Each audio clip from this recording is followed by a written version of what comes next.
Hello बच्चों, कैसे हो आप सब। माय नेम इज़ गगन और आज के इस क्लास में हम देखने वाले हैं आईसीएसई क्लास 10th केमिस्ट्री का chapter acid basis and salts. ठीक है, इस वीडियो में हम पार्ट 1 कवर करेंगे जिसमें हम एसिड्स के बारे में जानेंगे। इसकी नेक्स्ट वीडियो में हम एसिड्स के कुछ प्रॉपर्टीज और बेसिस के बारे में जानेंगे और फिर उसके बाद के वीडियो में हम सॉल्ट्स के बारे में जानेंगे। तो बहुत आराम से सारी इंपॉर्टेंट चीज़ें हम इस वीडियोस में कवर करेंगे। तो चलिए शुरू करते हैं। सबसे पहले जो कंपाउंड्स होते हैं उनको 3 कैटेगरीज में डिवाइड किया जा सकता है। कौन कौन सी 3 कैटेगरीज है वो? Acids, basis and salts. ठीक है, कंपाउंड्स क्या होते हैं? एलिमेंट्स फिक्स्ड रेशियो में कंबाइन करते हैं टू फॉर्म कंपाउंड्स। ठीक है, वो 3 कैटेगरीज में डिवाइडेड है, एसिड, बेसिस या सॉल्ट्स। ओके, अब जो वर्ड एसिड है ना, ये एसिड एक लैटिन वर्ड से डिराइव्ड है जिसका मतलब होता है सार। कौन सा लैटिन वर्ड है वो? एसिडस। एसिड जो वर्ड है वो एसिडस से डिराइव्ड है। एसिड का मतलब होता है सार। ठीक है, अब एसिड्स जो होते हैं ना वो जनरली खट्टे होते हैं। सार का मतलब खट्टा। ठीक है ना, टेस्ट अगर आप करोगे एसिड को तो जनरली वो खट्टे होते हैं। बट क्या हम सारे एसिड्स को टेस्ट कर सकते हैं? नहीं कर सकते। यहां पे एक वार्निंग है कि सारे एसिड्स को हम टेस्ट नहीं कर सकते बिकॉज कुछ एसिड्स बहुत ज़्यादा स्ट्रॉन्ग होते हैं और वो हमारी बॉडी को बहुत हार्म कर सकते हैं। ठीक है, कुछ एसिड्स इतने स्ट्रॉन्ग होते हैं कि अगर एक ड्रॉप भी अगर आपकी बॉडी पे, आपकी स्किन पे टच हो जाए तो वो बर्न कर देते हैं, स्किन को चार कर देते हैं। ठीक है ना, तो इसीलिए हम सारे एसिड्स को टच या टेस्ट बिल्कुल नहीं कर सकते ना। लवॉइजियर और डेवी, ये दो साइंटिस्ट थे। इन्होंने एक बहुत इंपॉर्टेंट डिस्कवरी करी। उन्होंने ये देखा कि जितने भी एसिड्स हैं उन सब में H प्लस आयन कंपलसरी है। H प्लस आयन के बिना कोई एसिड नहीं बन रहा था, ये उन्होंने फाइंड करा। ठीक है, अब H प्लस आयन क्या है? एक प्रोटॉन है। क्यों हम इसे प्रोटॉन कहते हैं? बिकॉज आप जानते हो कि जो हाइड्रोजन का एटम है उसके न्यूक्लियस में सिर्फ एक प्रोटॉन होता है और उसके ऑर्बिट में एक इलेक्ट्रॉन होता है। अगर ये एक इलेक्ट्रॉन उसने डोनेट कर दिया, ठीक है, या ये लूज कर गया तो क्या होगा? ये H प्लस आयन बन जाएगा। अब इसके अंदर कोई न्यूक्लियस नहीं है तो क्या बचा? इसके न्यूक्लियस में कोई न्यूट्रॉन नहीं है तो क्या बचा? सिर्फ एक प्रोटॉन बचा। इसलिए H प्लस आयन को हम प्रोटॉन भी कह सकते हैं। तो जितने भी H प्लस आयन्स होते हैं, जितने भी एसिड्स हैं उन सब में H प्लस आयन्स होते हैं। ठीक है, जैसे कि सल्फ्यूरिक एसिड आप ले लो, हाइड्रोक्लोरिक एसिड ले लो, नाइट्रिक एसिड ले लो, ये सभी एसिड्स में H प्लस आयन्स कंपलसरी है। नेक्स्ट, अब कुछ इंपॉर्टेंट एसिड्स हैं जिनके सोर्सेज के बारे में हम देख लेते हैं कि कहाँ पर पाए जाते हैं। एसिटिक एसिड जो है ये विनेगर में होता है। सिट्रिक एसिड जो होता है वो सारे सिट्रस फ्रूट्स में होता है। सिट्रस फ्रूट्स जैसे ऑरेंज हो गया, ठीक है, लेमन हो गया, ठीक है, इस तरह के जो फ्रूट्स होते हैं। ब्यूट्रिक एसिड रैंसिड बटर में होता है। रैंसिड बटर का मतलब क्या है? बटर जब कुछ समय के लिए रखा रहे और वो खराब हो जाता है, अजीब सी खट्टी टाइप की गंदी सी इसमें स्मेल आने लगती है, ठीक है ना, उसको कहते हैं रैंसिड बटर। रैंसिड हो जाना मतलब वो खराब हो जाना, वो खराब होने लगा है। ठीक है, फ्रेश बटर का टेस्ट अलग होगा और अगर वो आप उसे कुछ समय के लिए 2-3 दिन के लिए बाहर छोड़ दो, फ्रिज में ना रखो, तो वो रैंसिड हो जाता है, वो खट्टा खट्टा सा हो जाता है। तब उसमें ब्यूट्रिक एसिड प्रोड्यूस हो जाता है। हाइड्रोक्लोरिक एसिड हमारे स्टमक में पाया जाता है, गैस्ट्रिक जूसेस में। फॉर्मिक एसिड बीज और एंट के स्टिंग में पाया जाता है। ठीक है, जब आप देखोगे आपको एंट ने बाइट किया या किसी बी ने बाइट किया या डंक मारा जिसको हम कहते हैं हिंदी में, तो उसमें क्यों हमें अनकंफर्टेबल फीलिंग आती है? बिकॉज वो हमारी बॉडी में फॉर्मिक एसिड को ट्रांसफर कर देते हैं, तो उस फॉर्मिक एसिड की वजह से एक बर्निंग सेंसेशन जो है वो होती है। ठीक है, लैक्टिक एसिड कर्ड में पाया जाता है और सार मिल्क में पाया जाता है। मैलिक एसिड जो है वो एप्पल्स में होता है। ओलेइक एसिड ऑलिव ऑयल में होता है। ऑक्जेलिक एसिड जो होता है वो टोमेटोज में होता है। स्टीयरिक एसिड फैट्स में पाया जाता है। टार्टरिक एसिड जो है वो टैमरिंड और ग्रेप्स में पाया जाता है। टैमरिंड क्या है? इमली। और यूरिक एसिड जो है वो हमारे यूरिन में पाया जाता है। ठीक है, अब एसिड्स जो होते हैं ना उसमें एक या उससे ज्यादा हाइड्रोजन एटम हो सकते हैं, लेकिन जब ये एक्वस सोल्यूशन में फॉर्म करते हैं, जब ये पानी में डिसॉल्व होते हैं, तो एक्वस सोल्यूशन में ये H+ आयन यानी कि हाइड्रोनियम आयन प्रोड्यूस करते हैं। कैसे प्रोड्यूस करते हैं चलिए हम देखते हैं। मान लेते हैं हमने एक मॉलिक्यूल लिया हाइड्रोक्लोरिक एसिड का, ठीक है, ये हाइड्रोक्लोरिक एसिड का मॉलिक्यूल है। जब ये वाटर के साथ मिक्स होगा, ठीक है, तो ये डिसोसिएट होगा H+ और Cl- आयन में। अब ये जो H+ आयन है ना, ये बहुत ही ज्यादा अनस्टेबल है, ये इंडिपेंडेंटली एग्जिस्ट नहीं कर सकता। H+ आयन जो है ये बहुत ज्यादा अनस्टेबल है, ये इंडिपेंडेंटली एग्जिस्ट नहीं कर सकता। तो फिर क्या होता है, ये H+ आयन वाटर मॉलिक्यूल के साथ कंबाइन करके हाइड्रोनियम आयन बना लेता है,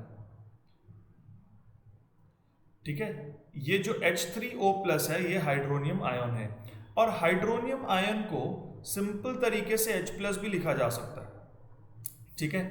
और ये H3O+ जो है इसको हम OH3+ लिखकर भी रेफर कर सकते हैं, ठीक है। अब फर्दर हाइड्रोनियम आयन की जगह अगर हम H+ भी यूज करें तो that is for the sake of simplicity, हम कर सकते हैं यूज। अब classification of acids. Acids mainly दो तरीके से क्लासिफाई होते हैं, एक होता है अपने सोर्स के बेसिस पे और एक होता है उनकी बेसिसिटी के ऊपर, ठीक है ना। तो सोर्स के बेसिस पे एसिड दो पार्ट्स में डिवाइडेड है, एक है मिनरल एसिड्स जो मिनरल सोर्सेज से आते हैं, और एक है ऑर्गेनिक एसिड्स जो ऑर्गेनिक सोर्सेज से आते हैं, ठीक है। अब जनरली जो मिनरल एसिड्स होते हैं ये काफी स्ट्रॉन्ग होते हैं, जैसे कि sulphuric acid, hydrochloric acid, nitric acid. और जो ऑर्गेनिक एसिड्स होते हैं ये वीक होते हैं, एसिटिक एसिड, ठीक है। ये जो ऑर्गेनिक एसिड्स हैं ये सब थोड़े वीक एसिड्स होते हैं। अब मिनरल एसिड्स के बारे में थोड़ा सा जान लेते हैं। ये जो है एसिड्स मिनरल्स से पाए जाते हैं, इनको इनऑर्गेनिक एसिड्स भी कहा जाता है, जैसे कि sulphuric acid, hydrochloric acid, nitric acid. जितने भी मिनरल एसिड्स हैं इनमें जनरली कार्बन नहीं होता है, ठीक है ना। लेकिन एक एक्सेप्शन है कार्बोनिक एसिड, ये H2CO3, ये एक मिनरल एसिड है which is a weak acid, इसमें कार्बन होता है, ठीक है ना। Carbonic acid is a weak mineral acid. Generally हमने क्या पढ़ा था कि मिनरल एसिड्स काफी स्ट्रॉन्ग होते हैं, लेकिन ये एक वीक मिनरल एसिड है एज एन एक्सेप्शन, और इसमें कार्बन है। बाकी मिनरल एसिड्स में कार्बन नहीं होता है, कार्बन ऑर्गेनिक एसिड्स में होता है, बट कार्बोनिक एसिड जो है दैट इज एन एक्सेप्शन। अब ऑर्गेनिक एसिड्स क्या होते हैं, ये प्लांट से पाए जाते हैं या ऑर्गेनिक सोर्सेस से पाए जाते हैं, जैसे कि oxalic acid, acetic acid, formic acid. Formic acid अभी हमने पढ़ा था बी स्टिंग्स में पाया जाता है, तो दे आर ऑर्गेनिक सोर्सेज।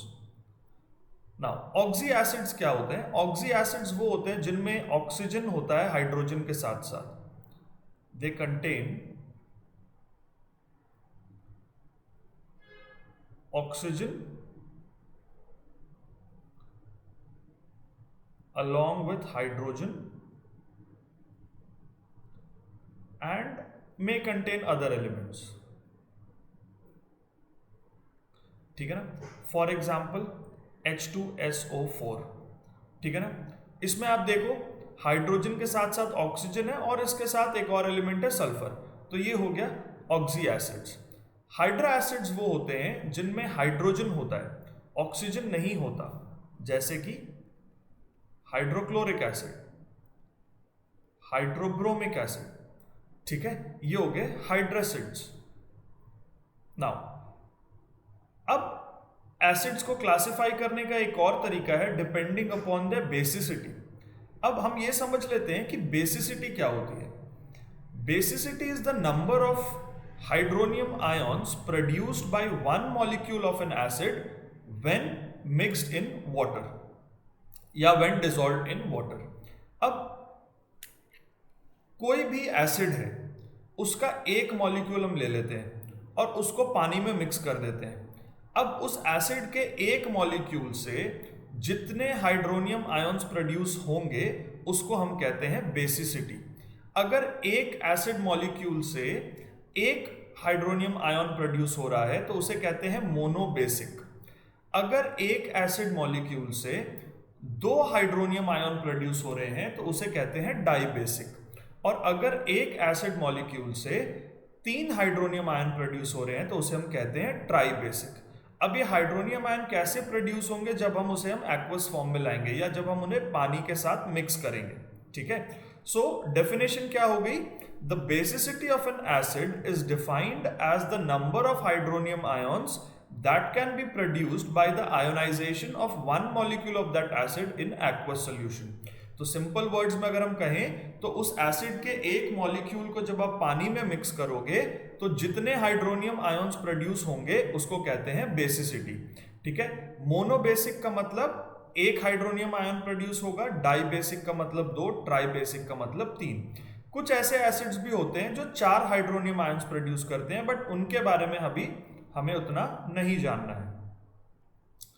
चलिए, monobasic acids. One molecule of these acids produces only one hydronium ion in aqueous solution. जैसे कि नाइट्रिक एसिड हो गया HNO3, हाइड्रोब्रोमिक एसिड हो गया HBr। ठीक है ना, इनका एक मॉलिक्यूल जो है ना एक्वस सॉल्यूशन में सिर्फ एक ही हाइड्रोनियम आयन प्रोड्यूस कर सकता है। देखिए, HCl जब पानी के साथ कंबाइन होगा तो H3O+ बनेगा और Cl-। ठीक है, Cl नेगेटिव आयन है वो अलग होगा, H3O+ ये एक हाइड्रोनियम आयन बन जाएगा। और मोनोबेसिक एसिड्स जो होते हैं ये एक ही स्टेप में आयनाइज हो जाते हैं। यहाँ पे एसिटिक एसिड भी है। अब आप यहाँ पर एक चीज ध्यान से समझना, एसिटिक एसिड में तो हम देख सकते हैं कि 4 हाइड्रोजन मॉलिक्यूल है, राइट, CH3COOH, इसमें 4 हाइड्रोजन मॉलिक्यूल हैं, बट फिर भी ये एक ही हाइड्रोनियम आयन बना रहा है ना। ये क्या हो गया? ये एसीटेट का आयन हो गया, CH3COO-, ये एसीटेट आयन हो गया। अब इससे हमें एक बात बिल्कुल क्लियर होती है कि जो बेसिसिटी है वो number of hydrogen atoms in the molecule इस पे डिपेंड नहीं करती। ठीक है ना, वो किस बात पे डिपेंड करती है? जितने हाइड्रोजन एटम्स आयोनाइज हो सकते हैं। ठीक है, यहां पर आप देखो CH3COOH में 4 हाइड्रोजन मॉलिक्यूल्स हैं, लेकिन ये चारों आयोनाइज नहीं होंगे, सिर्फ एक ही हाइड्रोजन मॉलिक्यूल हाइड्रोजन एटम जो है वो आयोनाइज होगा, इसीलिए ये मोनोबेसिक है। ठीक है, तो बेसिसिटी जो है वो नंबर ऑफ हाइड्रोजन एटम्स पे डिपेंड नहीं करती, बल्कि इस बात पे डिपेंड करती है कि कितने हाइड्रोजन एटम्स आयोनाइज हो सकते हैं। तो ये जरूरी नहीं है कि एक मॉलिक्यूल में जितने हाइड्रोजन एटम्स है वो सभी आयोनाइज हो जाएंगे। ठीक है ना। चलिए, अब मोनोबेसिक एसिड जो है ना वो एक ही स्टेप में आयोनाइज होते हैं, तो वो एक नॉर्मल सॉल्ट बनाते हैं। ठीक है, एक ही सॉल्ट बनाते हैं, वो नॉर्मल सॉल्ट होता है। जैसे कि sodium hydroxide plus hydrochloric acid, हमें क्या मिलेगा? सोडियम क्लोराइड और वाटर। सोडियम क्लोराइड क्या है? It is a normal salt. ठीक है, सोडियम हाइड्रोक्साइड के साथ जब हाइड्रोक्लोरिक एसिड कंबाइन होगा तो हमें मिलेगा सोडियम क्लोराइड प्लस वाटर। तो सोडियम क्लोराइड यहां पे क्या है? It is a normal salt. अब जो डाई बेसिक एसिड्स होते हैं, डाई बेसिक एसिड क्या हो गए? One molecule of these acids produces 2 hydronium ions in the aqueous solution. For example H2SO4। H2SO4 क्या है? Sulphuric acid. This is sulphuric acid. ठीक है, COOH(2), ये क्या है? Oxalic acid. H2SO3। H2SO3 क्या होता है? Sulphurous acid.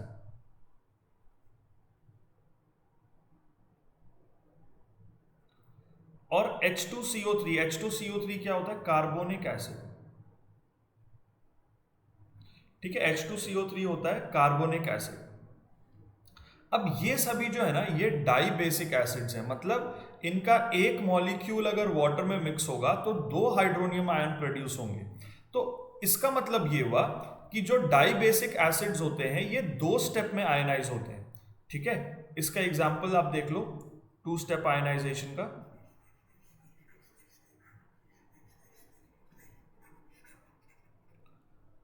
सल्फ्यूरिक एसिड का एक मॉलिक्यूल जब हम वाटर के साथ मिक्स कर रहे हैं तो पहले स्टेप में एक हाइड्रोजन एटम है वो आयनाइज हो रहा है, एक H3O+ आयन बन रहा है, और HSO4 माइनस रेडिकल बन रहा है। अगले स्टेप में ये HSO4 माइनस रेडिकल जो है ये H2O के साथ कंबाइन होगा। अगले स्टेप में एक और हाइड्रोनियम आयन क्रिएट होगा और सल्फेट का रेडिकल अलग हो जाएगा, SO4 2 माइनस ये बन जाएगा। तो ये है 2 स्टेप आयनाइजेशन, ठीक है ना। एक स्टेप में एक हाइड्रोजन एटम आयनाइज हो रहा है, अगले स्टेप में दूसरा होगा। तो डाई बेसिक एसिड्स के एक मॉलिक्यूल को अगर हम पानी में मिक्स करते हैं तो अल्टीमेटली 2 हाइड्रोनियम आयंस प्रोड्यूस होते हैं, ठीक है। अब क्योंकि ये 2 स्टेप में आयनाइज हो रहे हैं तो ये एक नॉर्मल सॉल्ट बना सकते हैं और एक एसिडिक सॉल्ट बना सकते हैं। फॉर एग्जाम्पल सोडियम हाइड्रोक्साइड जब सल्फ्यूरिक एसिड के साथ रिएक्ट करेगा तो ये क्या बनेगा, sodium hydrogen sulphate. This is an acidic salt, ठीक है। ये क्या है, सोडियम हाइड्रोजन सल्फेट, और इसके साथ वाटर बनेगा। और यहां पर एक नॉर्मल सॉल्ट भी बन सकता है, sodium hydroxide when combines with sulphuric acid, यहां पे सोडियम सल्फेट भी बन सकता है। This is a normal salt, ठीक है। डिफरेंस क्या है, यहां पे एक सोडियम हाइड्रोक्साइड मॉलिक्यूल कंबाइन हो रहा है सल्फ्यूरिक एसिड के साथ, यहां पर 2 सोडियम हाइड्रोक्साइड के मॉलिक्यूल्स कंबाइन हो रहे हैं। तो एक बार एसिडिक सॉल्ट बन रहा है, एक बार नॉर्मल सॉल्ट बन रहा है। अब ये किसका स्ट्रक्चर है, ये है फास्फोरस एसिड का, H3PO3। This is phosphorus acid.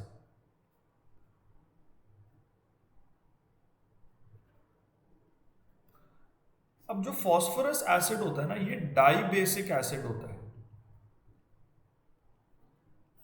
आप देख सकते हो यहां पर तो 3 हाइड्रोजन एटम्स हैं, लेकिन ये डाई बेसिक क्यों हैं, क्योंकि फास्फोरस के जो भी ऑक्सी एसिड्स होते हैं, फास्फोरस के ऑक्सी एसिड्स मतलब ऐसे एसिड्स जिसमें फास्फोरस और ऑक्सीजन भी होंगे, ठीक है ना।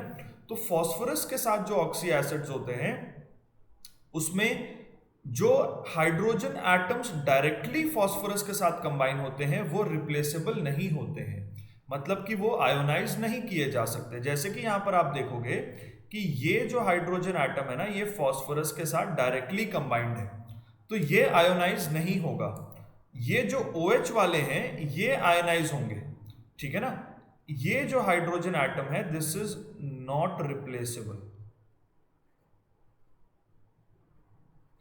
या हम कह लें इट विल नॉट आयोनाइज, ठीक है ना, इट विल नॉट आयोनाइज, हम ऐसा कह सकते हैं, it will not ionize. But ये जो OH के साथ है ना, OH वाले जो हैं they will ionize, these will ionize, ठीक है। तो फास्फोरस के जो ऑक्सी एसिड्स हैं उनमें जो हाइड्रोजन एटम है जो डायरेक्टली फास्फोरस के साथ अटैच्ड होता है वो आयोनाइज नहीं होगा। तो यहां पर सिर्फ 2 ही हाइड्रोजन एटम हैं जो आयोनाइज होंगे। कौन से होंगे, एक ये वाला और एक ये वाला, ठीक है। इसी वजह से ये एक डाई बेसिक एसिड है। अब ट्राई बेसिक एसिड्स क्या होते हैं, ट्राई बेसिक एसिड वो हो गए जिनके एक मॉलिक्यूल को वाटर के साथ डिसॉल्व करने पे 3 हाइड्रोनियम आयंस प्रोड्यूस होते हैं, जैसे कि H3PO4। H3PO4 क्या है, phosphoric acid. C3H5O bracket COOH whole 3, ये क्या है, ये है acetic acid, sorry citric acid, ये है सिट्रिक एसिड। अब इन मॉलिक्यूल्स को अगर हम पानी में मिक्स करें ना तो 3-3 हाइड्रोनियम आयन प्रोड्यूस होंगे। और जो ट्राई बेसिक एसिड हैं ये 3 स्टेप में आयनाइज होते हैं, ठीक है ना। एक स्टेप में एक हाइड्रोजन एटम जो है वो आयनाइज होता है। यहां पर हमने फॉस्फोरिक एसिड का एग्जांपल लिया है। फॉस्फोरिक एसिड जब पानी में मिक्स करेंगे तो एक हाइड्रोनियम आयन प्रोड्यूस होगा और बनेगा H2PO4-। सेकेंड स्टेप में ये H2PO4- फिर से वाटर के साथ रिएक्ट होगा, एक और हाइड्रोनियम आयन बनेगा और यहां पर बचेगा HPO4-। थर्ड स्टेप में HPO4-, जो है HPO4-, ये रिएक्ट होगा पानी के साथ, फिर बनेगा एक हाइड्रोनियम आयन और PO4-, ये रेडिकल बच जाएगा। तो तो आप देख सकते हो यहाँ पे कि H3 था, यहाँ पर एक हाइड्रोनियम बन गया, एक आयोनाइज हो गया, यहाँ पर 2 बचा। फिर H2 वाला फिर से एक आयोनाइज हो गया, तो यहाँ पे एक सिंगल H बचा। फिर यहाँ से फिर एक हाइड्रोनियम आयन बन गया, तो यहाँ पे कोई भी H नहीं बचा। तो जो ट्राई बेसिक एसिड्स होते हैं ये 3 स्टेप में आयनाइज होते हैं, हर एक स्टेप में एक हाइड्रोनियम आयन प्रोड्यूस होता है। और क्योंकि ये 3 स्टेप में आयनाइज होते हैं तो ये 2 एसिडिक सॉल्ट और एक नॉर्मल सॉल्ट बना सकते हैं, ठीक है ना। Tribasic acids ionize in 3 steps and produce 2 acidic salts and 1 normal salt. अब एक एग्जांपल आप देख लो, सोडियम हाइड्रोक्साइड जब फॉस्फोरिक एसिड के साथ रिएक्ट कर रहा है ना, तो ये एक सॉल्ट बन रहा है एसिडिक। ये क्या है? मोनोसोडियम डाइहाइड्रोजन फॉस्फेट, ठीक है ना, NaH2PO4। Na एक ही है तो मोनोसोडियम, 2 हाइड्रोजन है यहाँ पे तो डाइहाइड्रोजन, और PO4 है तो फॉस्फेट। ये एक सॉल्ट बन रहा है, ठीक है। एक और सॉल्ट बन सकता है अगर 2 सोडियम हाइड्रोक्साइड के मॉलिक्यूल फॉस्फोरिक एसिड के साथ अगर कंबाइन हो तो क्या बनता है? डाइसोडियम हाइड्रोजन फॉस्फेट, ठीक है ना। यहाँ पे आप देखो Na2HPO4, Na2 मतलब यहाँ पे 2 सोडियम है तो डाइसोडियम हाइड्रोजन फॉस्फेट, ठीक है।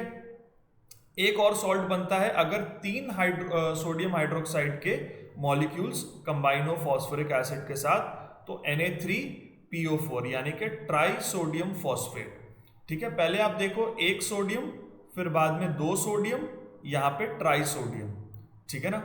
एक एक करके सोडियम बढ़ रहा है, एक एक करके हाइड्रोजन कम हो रही है। इस तरीके से आप याद कर सकते हो।